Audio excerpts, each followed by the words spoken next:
It was just after 2 in the morning, the kind of hour when the whole house is still, when the darkness outside feels close, when the silence is so complete that a single sound can split your world open. Margaret was asleep. Her daughter, Renee, was asleep down the hall.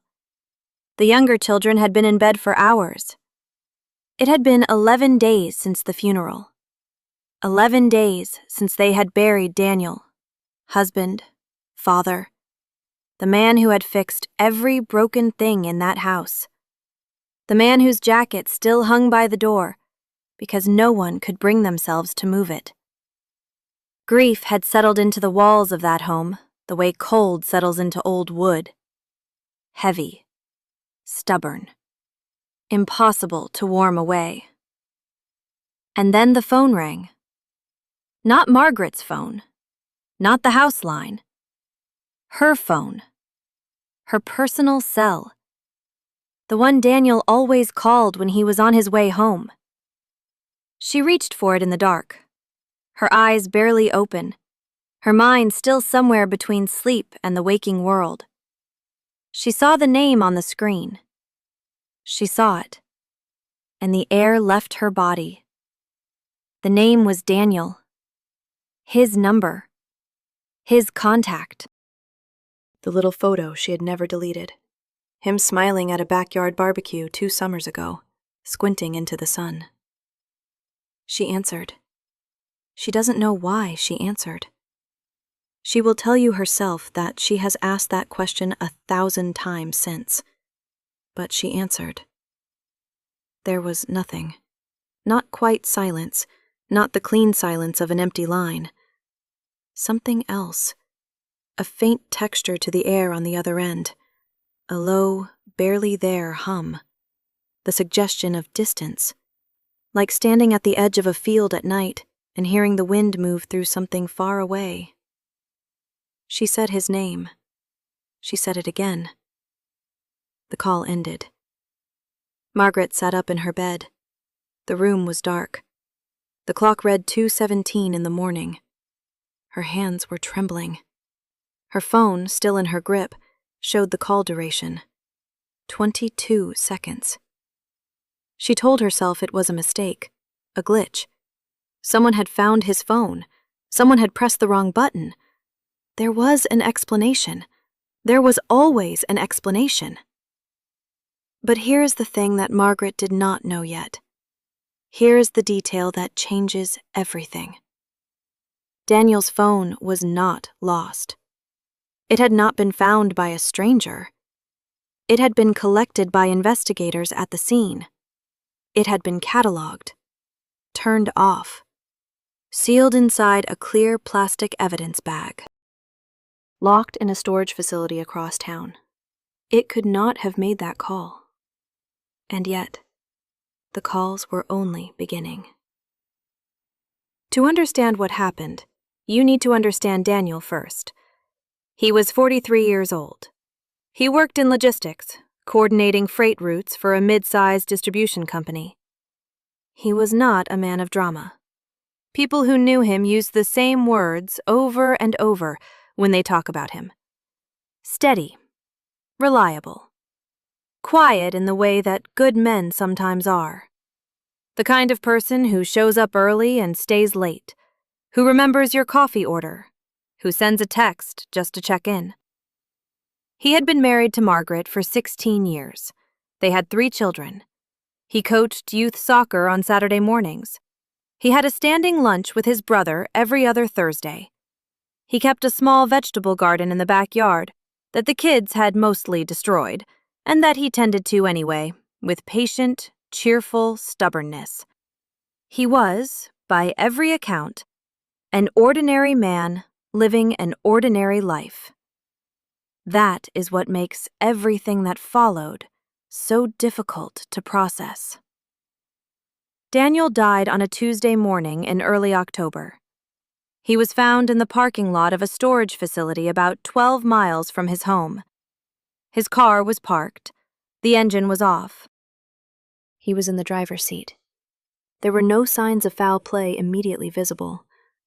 The preliminary cause of death was listed as cardiac arrest, which stunned everyone who knew him, because Daniel had been to the doctor 2 months prior and had been told he was in excellent health. The investigation was open but quiet. Routine, the detective assigned to the case told Margaret. Something to close the paperwork properly. He was sympathetic. He was careful. He said they would be in touch, and they were, but not with the answers Margaret was expecting. Daniel's personal effects had been collected from the scene. His wallet, his keys, his jacket, which had been lying across the back seat, and his phone, a mid-range model he had owned for about 2 years, locked with a 6-digit passcode that Margaret did not know. The phone had been turned off by investigators and placed into an evidence bag along with the rest of his belongings. It was logged, documented, signed. That documentation would later become one of the most scrutinized pieces of paper in the entire investigation. Because when the calls started, one of the first things the detective did was pull that log. The phone had been checked in. It had been turned off. The bag had been sealed. There was a signature on the form. Everything pointed to one conclusion.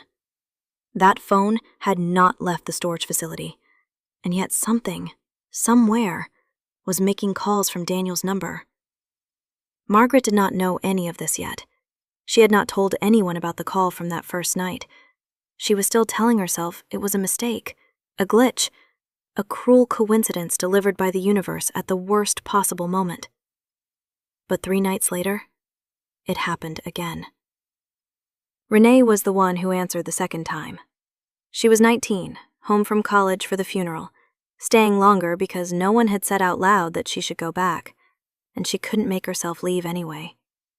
She had her mother's quiet strength and her father's stubbornness, and she was not sleeping well. None of them were. It was just past midnight. She was in the kitchen, making tea she didn't really want, staring at nothing in particular, when her phone buzzed on the counter. She looked at the screen. Her body went cold before her mind had time to catch up. She answered on the second buzz. And there it was again. That same textured silence. Not empty, not clean. The hum of something. Like a room that is dark but not unoccupied. Like a line that is open but pointed at nothing. She said, "Dad?" She hated herself for saying it. She would tell her mother later, with red eyes and a shaking voice, that she hated herself for how fast that word came out, how automatic it was, how much she wanted someone to answer. No one did. The call lasted 31 seconds. Then it ended. Renee stood in the kitchen for a long time after that. She didn't tell her mother until the next morning. Margaret, when she heard, went quiet in a way that Renee said was more frightening than any reaction she could have prepared for. Then Margaret told her about the call from 3 nights ago. They sat at the kitchen table together. The morning light was thin and gray. The vegetable garden was just visible through the window, browning at the edges now, the season turning. Margaret pulled out her phone and opened the recent calls. There it was. Daniel's name. That familiar contact photo. 2:17 in the morning. 22 seconds. Renee opened her own phone and showed her mother the same. 2 calls, 2 different phones, 2 different nights, both from Daniel's number, both in the small hours of the morning, both ending in silence, or something just barely more than silence. They called the phone carrier that same afternoon. The representative on the line was patient and professional, and increasingly confused as they explained the situation. She placed them on hold 3 times. She escalated the call. A supervisor came on and confirmed what Margaret had already suspected and feared. The calls were real. They were documented in the network logs. Outgoing calls from Daniel's number, placed at the exact times Margaret and Renee had recorded. The signal had been routed through the standard cellular network. The supervisor said she would flag the account for further review. She said it in the careful tone of someone who has been trained to stay calm in unusual situations. Then she told them something that neither Margaret nor Renee had expected. She said the signal had been triangulated. The calls were originating from an area approximately 22 miles outside the city limits. A rural stretch of highway. Sparse coverage. Almost no infrastructure in that direction. A place, as far as anyone knew, that Daniel had no reason to be. The detective's name was Harlan Voss. He had been on the force for 21 years. He had worked missing persons, fraud, and for the last decade, cases that didn't fit neatly into any category. Cases that arrived at his desk because they were strange enough that someone decided he was the right person to hand them to. When Margaret called him about the phone calls, he did not dismiss her. He listened. He asked her to read him the exact times from her call log. He went quiet for a moment. Then he said he would look into it. That afternoon, Voss pulled the evidence log for Daniel's belongings. He reviewed the intake form. He reviewed the chain of custody. He personally walked to the storage room and located the sealed bag. It was there. Sealed. Tagged correctly. The phone inside, visible through the clear plastic, screen dark, powered off. Voss stood there for a few minutes, just looking at it. Then he had the bag removed and sent to the department's digital forensics unit, with a note attached that said, simply, Priority Review. What forensics found when they opened the bag 2 days later would become the first real crack in what everyone had assumed was a simple, if sad, situation. The phone was dead, completely out of battery. It had been turned off 11 days ago and had drained to 0 in storage. There was no question that this specific device had not made any calls. But there was something else. When the forensic technician connected the phone to a charging cable and powered it on for examination, she noticed something in the device's network logs. A feature. A background sync protocol that Daniel, apparently, had never disabled. A setting that allowed the phone to continue routing certain types of calls and messages through a secondary paired device, if one had ever been configured. The technician flagged it, wrote it up, sent it to Voss. He read the report twice. Then he called Margaret. He asked her a question that seemed, on the surface, very simple. Had Daniel ever owned a second phone, or connected his number to any other device? Margaret thought about it. She said she didn't think so, but then she paused. She said, Actually, wait. About 8 months ago, she said, Daniel had borrowed a work phone briefly when his personal phone was being repaired. She couldn't remember the exact details. She thought he might have forwarded his number to it temporarily. Voss thanked her and hung up. He sat at his desk and looked at the forensic report for a long time. If another device had been paired, even temporarily, it was possible, technically possible, that calls from Daniel's number were being routed through that other device. But that raised a question that was somehow worse than the one it answered. Where was that device? Who had it? And why were they calling the family in the middle of the night and saying nothing? Voss requested Daniel's complete call history and location data from the carrier. It took 4 days to arrive. When it did, he spread the records across his desk and spent an entire afternoon going through them line by line. Most of it was ordinary. Work calls, a call to his brother, several calls to Margaret, a call to the kids' school. the unremarkable rhythm of a man living his life. But in the final 2 weeks before his death, something shifted. Daniel had begun making calls to a number that appeared in his history only 5 times, all within that 2-week window. An unregistered number, prepaid, no name attached to the account.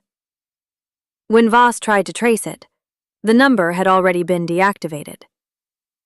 5 calls. The longest was 4 minutes. The shortest was under a minute. The last one had been placed the evening before Daniel died. Location data told a separate story. Daniel's phone had been active and pinging towers throughout his final week. Most of the locations made sense. Home, work, the grocery store, the hardware store, his brother's neighborhood. But on 3 separate occasions in that final week, Daniel's phone had pinged a tower along a rural highway. The same highway. The same general area from which the mysterious calls were now originating. The first occurrence was brief. 12 minutes and then he had moved on. The second was longer. Nearly an hour. The third was the night before he died. He had been out there for 2 hours and 40 minutes. No record of why. No call made during that time. No message sent. The phone had simply sat there, pinging a single rural tower in the middle of the night, while his family slept at home, unaware. Voss pulled up a map. He marked the location with a pin. He zoomed out. He looked at what was out there. Not much. A stretch of county road, farmland, an abandoned grain facility that had been out of operation for almost a decade. A few scattered rural properties that hadn't been inhabited in years. He made a note to visit. He also made a note about the unregistered number. 5 calls. Someone Daniel had been speaking to in his final 2 weeks. Someone who had vanished after his death. And then, as he was closing the file for the evening, he noticed one more thing. The final call in Daniel's history, the one he had placed to the unregistered number the night before his death, had lasted 3 minutes and 47 seconds. The call had been placed at 11:52 at night, from that same rural location. Daniel had been out there, alone, in the dark, talking to someone whose identity no one could confirm, the night before he was found dead. And none of it had appeared in the initial investigation.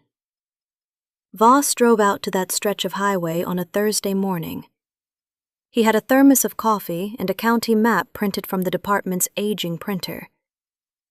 The sky was low and flat, the kind of gray that feels permanent. The drive took about 40 minutes from the city.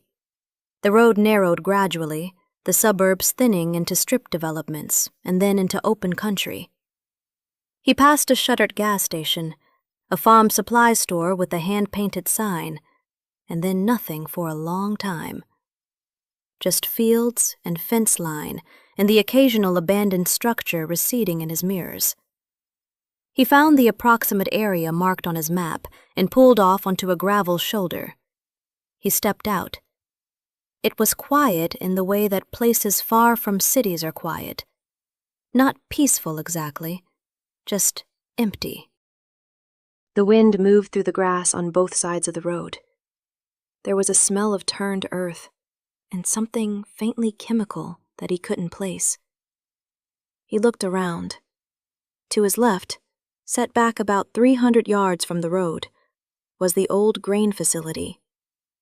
A cluster of large metal structures, oxidized and pale.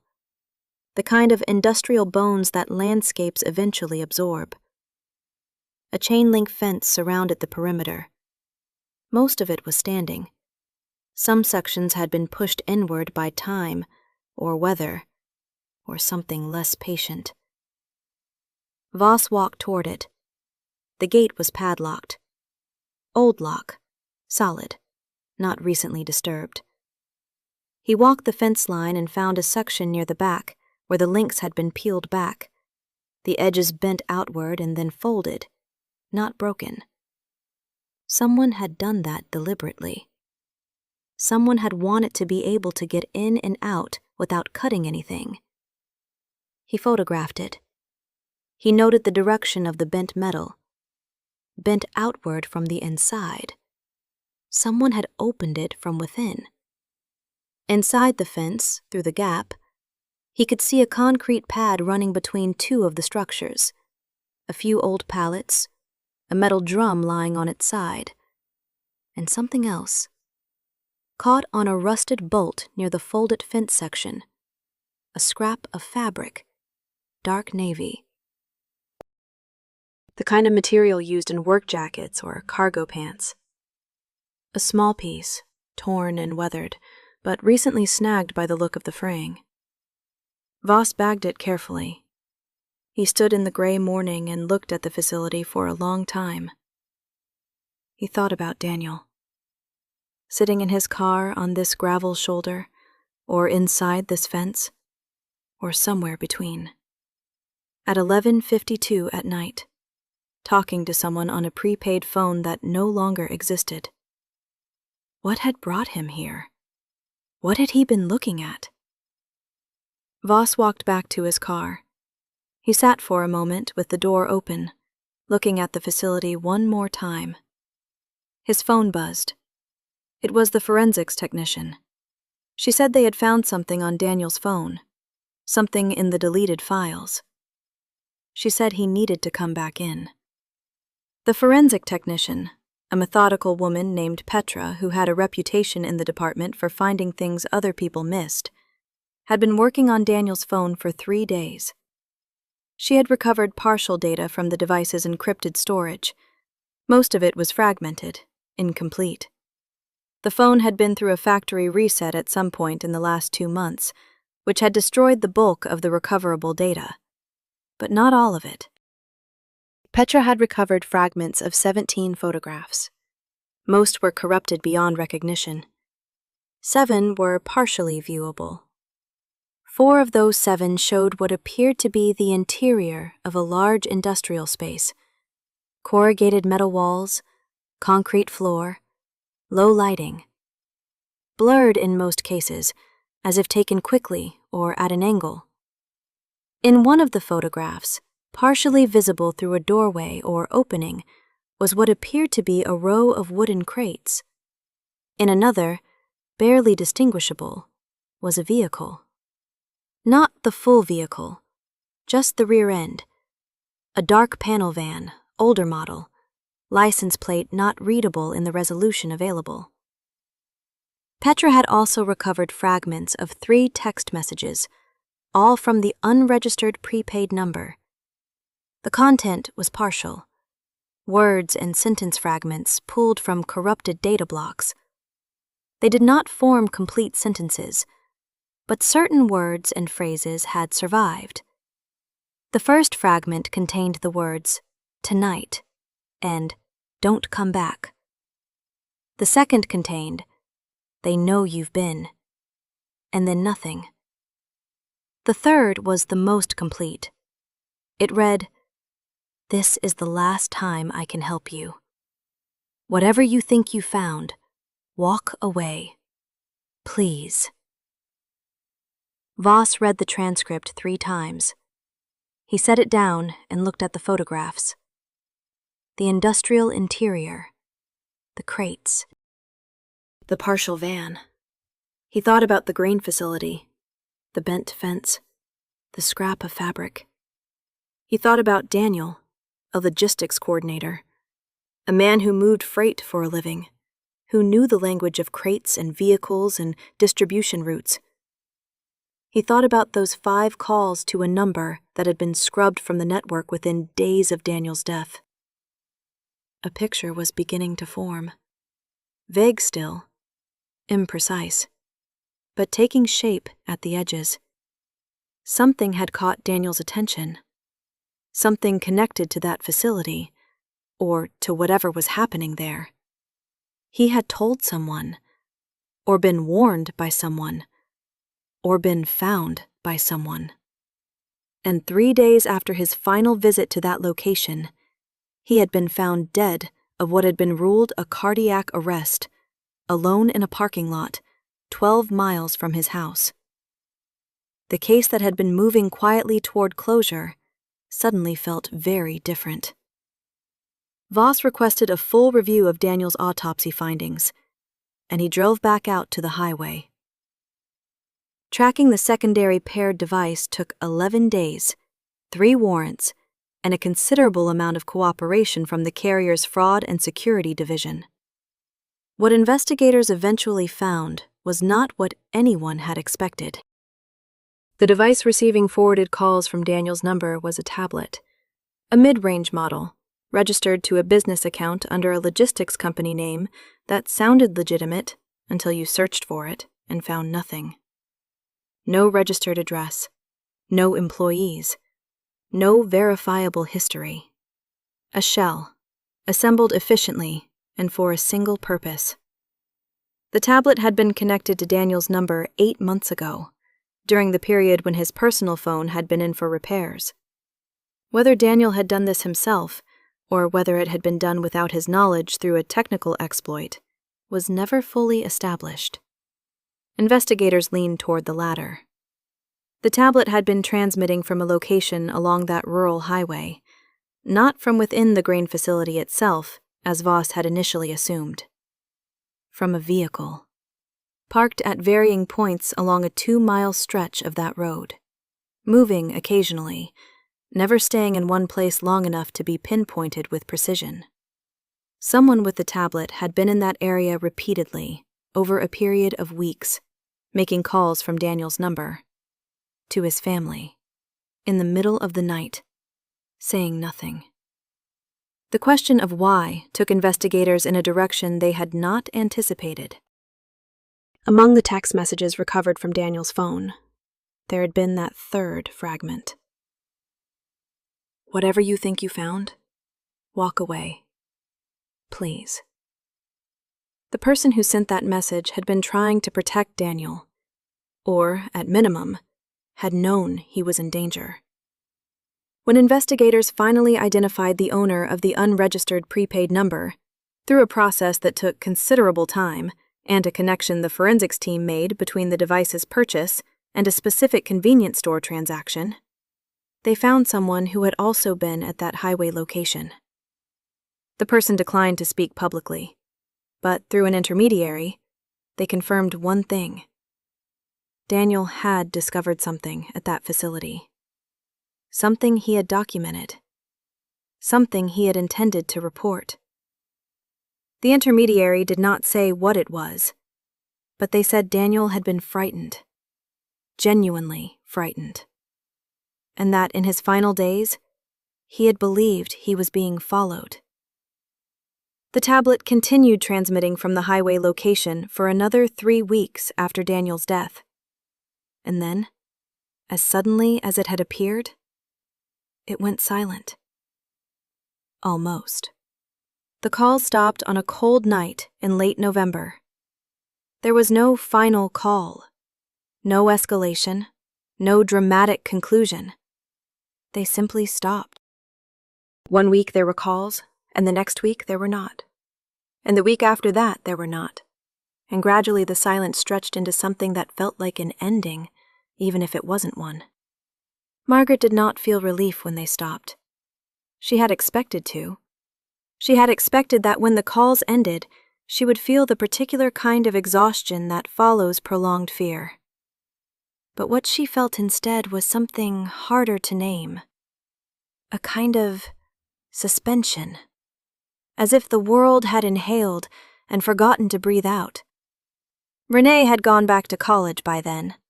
The younger children had settled into a new and permanent version of normal. The kind children achieve through a combination of resilience and a mercy that adults do not always have access to. The house was quieter. Voss had not closed the case. He had expanded it, quietly, working with a federal contact who had taken an interest in the documentation Daniel appeared to have gathered. The facility had been inspected. What investigators found there was enough to open a separate inquiry that moved much more slowly and in much less public a fashion than any of them would have liked. Voss told Margaret that he could not share details. He told her that Daniel had been, in his words, in the middle of something real. He told her that her husband had not been behaving erratically or irrationally in those final weeks. He had been paying attention to something that deserved attention, and he had been taking steps to document it. Margaret asked if that was what had killed him. Voss was quiet for a long moment. He said the official cause of death remained cardiac arrest. He said the autopsy review had found nothing definitively inconsistent with that ruling. He said those words carefully. She understood what careful words mean. The tablet had gone dark. The calls had stopped. The rural highway was quiet again. The facility had been locked and sealed pending investigation. The shell company had dissolved itself through a series of transfers that investigators were still trying to follow. The case moved forward, slowly, in the way that these things move when they touch something large enough to be patient about disappearing. Margaret went back to the small routines of her life. She tended to the vegetable garden, which she had kept going through the autumn and into the early winter with a stubbornness that she knew Daniel would have recognized. She did not delete his contact from her phone. She kept the call log. Both calls. 22 seconds and 31 seconds. 2 calls in the night from a number that should not have been able to call anyone. She kept them because they were the last record she had of his name appearing on her screen. She kept them because, even now, knowing what she knew about the tablet and the paired device and the shell company and the rural highway, she was not entirely sure that explanation was complete. Something about those calls felt like more than a technical accident. She couldn't say why. She couldn't explain it. She just knew. 4 months after the calls stopped, on a gray morning in early March, a representative from the Carrier Security Division contacted Voss directly. This was not a routine call. The representative had been involved in the investigation and had flagged the account for continued monitoring after the tablet went dark. She was thorough in the way that people who work in telecom fraud learn to be thorough. She did not let threads go until she was certain they were finished.